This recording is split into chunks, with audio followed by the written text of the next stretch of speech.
राधे राधे दोस्तों, आज मैं आपके साथ कुछ टिप्स शेयर करने वाली हूँ जिसको कि अगर आप लोग फॉलो करेंगे तो आगे जा कर के आपको फ्यूचर में नीज़ और बैक प्रॉब्लम नहीं होगी। आई मीन नी पेन और बैक पेन की प्रॉब्लम नहीं होगी। तो आइए शुरू करते हैं। आप ध्यान रखिएगा मेरे टोस की तरफ। जब कभी हम खड़े होते हैं या चल रहे होते हैं तो जो हमारा पंजा होता है वो बाहर की तरफ को मुड़ा हुआ होता है, आगे से जो हमारा टोस होते हैं, विच इज़ रॉन्ग। हमारा टो हमेशा सीधा और अंदर की तरफ होना चाहिए, पहली बात। और दूसरी बात, हमारा पैर पूरा ज़मीन पर पड़ना चाहिए। यानी कि कई बार मैंने देखा है लोगों को कि वो अपना एड़ी पर ज़्यादा भार नहीं डालते और उनकी एड़ी पीछे से उठी रहती है, वो ज़्यादा भार अपने पंजों पर डालते हैं। Again which is very wrong, गलत है ये अलाइनमेंट।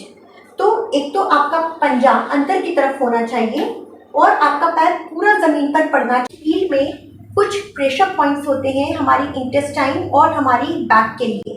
तो जब हम पूरा पैर जमीन पर रखते हैं, पॉइंट्स जो यहाँ पर होते हैं हमारी सोल में, हमारी हील में, वो स्टिमुलेट हो जाते हैं तो वो अच्छे से काम करने लगते हैं। अब आप पूछेंगे कि ये अलाइनमेंट क्या होता है। हम सब ने लाइफ में कभी ना कभी एप्लीकेशन लिखी होगी स्कूल में। तो जब हम ये एप्लीकेशन लिखते हैं तो हमें बताया जाता है कि लेफ्ट हैंड साइड से प्रॉपर आपको एक स्पेस छोड़नी है। एक लाइन के नीचे ही दूसरी लाइन आएगी, उसी के नीचे तीसरी लाइन आएगी, लास्ट तक ऐसे ही चलता जाएगा। तो इसी चीज़ को अलाइनमेंट कहते हैं, एक संरेखण में होना। तो अगर हमारा पैर सीधा है, उसी के ऊपर हमारा नी है, उसी के ऊपर हमारा हिप आता है, पीछे से थाई जॉइंट और फिर अपर बॉडी। तो हमारी सारी अपर बॉडी का वेट जो है वो नी पर गिर रहा है। और यहाँ पे दो बोन्स होती हैं, टिबिया और फिबुला। तो अगर जब हम अपने पंजे को ऐसे मोड़ते हैं तो धीरे धीरे हमारी नी की शेप बिगड़ जाती है और हमारा नी बाहर को मुड़ जाता है, जहाँ से सारी प्रॉब्लम स्टार्ट होती हैं। और यही पूरा पीछे तक हमारा जॉइंट कोई ना कोई जाता है। तो शुरुआत यहीं से होती है। अगर हम ठीक से नहीं चलेंगे तो वो पीछे तक जाएगा और हमारा पूरा का पूरा बैक पेन हो जाएगा, नी पेन आ जाएगा, हमें सब कुछ प्रॉब्लम्स आएंगी। कोशिश कीजिए कि दिन में एक बार आप कम से कम अपनी हील्स के ऊपर प्रेशर डाल करके ऐसे करके चलें, ठीक है। और अगर आप इस मैट के 10 चक्कर भी मारते हैं, इस मोर देन इनफ। ऐसे चलेंगे, एक तो आपका सिस्टम अच्छे से क्लियर होगा, आपका डाइजेशन इंप्रूव होगा और आपकी लंबर बैक में ब्लड सर्कुलेशन इंक्रीज होगा।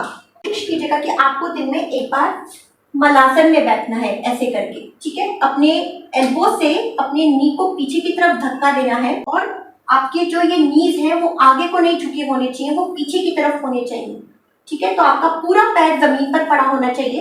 ऐसे करके आपको बैठना है थोड़ी देर के लिए, जितना ज्यादा हो सके अपनी बैक को स्ट्रेट करके और ऊपर दे करके।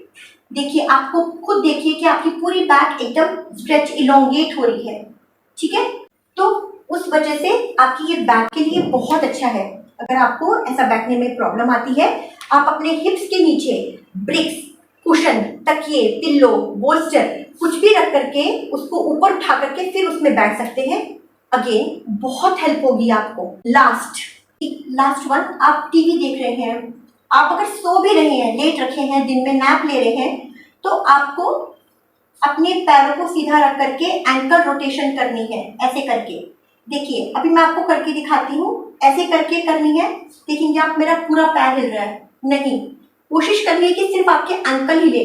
यहाँ पर मिनिमम मूवमेंट होनी चाहिए और वहां पर मैक्सिमम मूवमेंट होनी चाहिए, ठीक है। देखिए, clock anti clock, clock anti clock, ऐसे ऐसे करते रहिए। और फिर पंजों को अपनी तरफ और नीचे की तरफ, अपनी तरफ और नीचे की तरफ खींचिए। आपको शुरू में लगेगा कि आपके एंकल में थोड़ा जोर पड़ रहा है, लेकिन यकीन मानिए इससे आपके नी पेन और बैक पेन में बहुत रिलीफ मिलेगा। बहुत ही सिंपल सी टिप्स थी जिनको अगर आपने फॉलो कर लिया, अपने अलाइनमेंट को सुधार लिया, तो आपको नी पेन और बैक पेन से हमेशा के लिए छुटकारा मिल जाएगा। राधे राधे, अपने और अपनों का ध्यान रखिए। राधे राधे।